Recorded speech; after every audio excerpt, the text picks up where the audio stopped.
لیکن اس مرحوم کی جو درد بھری داستان ہے میں چاہتا ہوں کہ آپ بھی سنیں۔ دوستو یہ ایک انسان کی موت سے پہلے کی ایسی درد بھری کہانی ہے۔ اگر آپ نے اس کو اینڈ تک نہیں سنا تو آپ بہت بڑی غلطی کر بیٹھیں گے جو کبھی اس مرحوم باپ نے کی تھی، جس نے وطن سے دور سعودی عرب میں اپنی بیوی بچوں کی خاطر کیا کچھ نہیں کیا، دوسروں کی گالیاں سنی، تانے جھیلے، لیکن جب اسی انسان کا آخری وقت آتا ہے، جب وہ اس دنیا سے رخصت ہوتا ہے تو اس انسان کے جنازے کے ساتھ کیا سلوک کیا جاتا ہے، آپ اس پوری ویڈیو میں دیکھیے۔ اب تک بہت سارے نوجوان بہت سارے تدفین میں جڑے ہیں، لیکن اس مرحوم کی جو درد بھری داستان ہے میں چاہتا ہوں کہ آپ بھی سنیں اور تمام انسانیت بھی سنیں اور ان کے حق میں دعائیں بھی کریں کہ انسان کیسے کیسے درد سے سفر سے گزرتا ہے۔ جب یہ اچھا کماتے تھے، کیرلا میں رہتے تھے، سعودی کو گئے تھے، سعودی کو جا کر 90s کی بات کر رہا ہوں، اس وقت پر ان کی سیلری 30,000 روپے تھی۔ 30,000 روپے کما کر اپنے بیوی بچوں کو انڈیا دے کر بھیجتے تھے، بچوں کو قابل بھی بنایا۔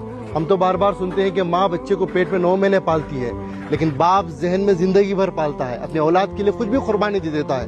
لیکن جب باپ کے پاس پیسہ آیا، یعنی اس مرحوم کے پاس، شمس الدین صاحب کے پاس، تو انہوں نے بیوی بچوں کو سعودی کو بلا لیا۔ سعودی کو جب بلا لیا تو ان کو بھی، یعنی ان کے وائف کو بھی جاب پہ لگایا گیا۔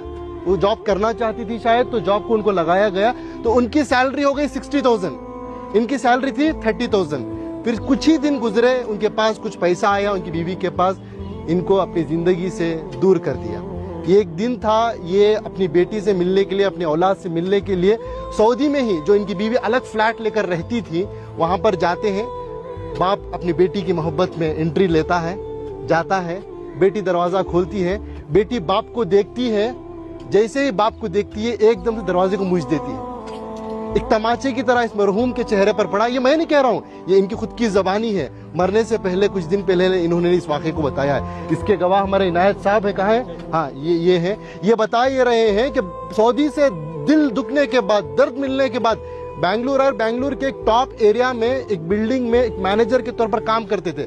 یہ خود اس کے گواہ ہیں کہ ایک ملٹری کی طرح سسٹم تھا ان کا، اصول آداب کے پکے تھے، بنا ایرن کے کپڑا نہیں پہنتے تھے، ایسی اپنی زندگی، چھوٹا سا کمرہ تھا، سیڑھیوں کے نیچے سے بیڈ ڈال کر، ایک پنکھا لگا کر، اسے بھی پاک صاف رکھ کر جیتے تھے۔ یہ پوچھنے لگے کہ بھائی میں تو سمجھا آپ ایک سیکیورٹی گارڈ ہیں، لیکن آپ کی یہ پاکی صفائی کو دیکھ کر، آپ کی یہ ملٹری سسٹم کو دیکھ کر، آپ کی اس ڈسپلن کو دیکھ کر میرے اندر سوال پیدا ہوا، آپ کی زندگی میں کیا ہوا؟ تو انہوں نے یہ اپنی داستان سنائی، یہ درد بتایا۔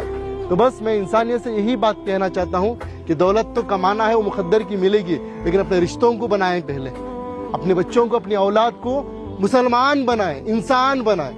آج پتا چلا کہ ان کی اولاد امریکہ میں ہے۔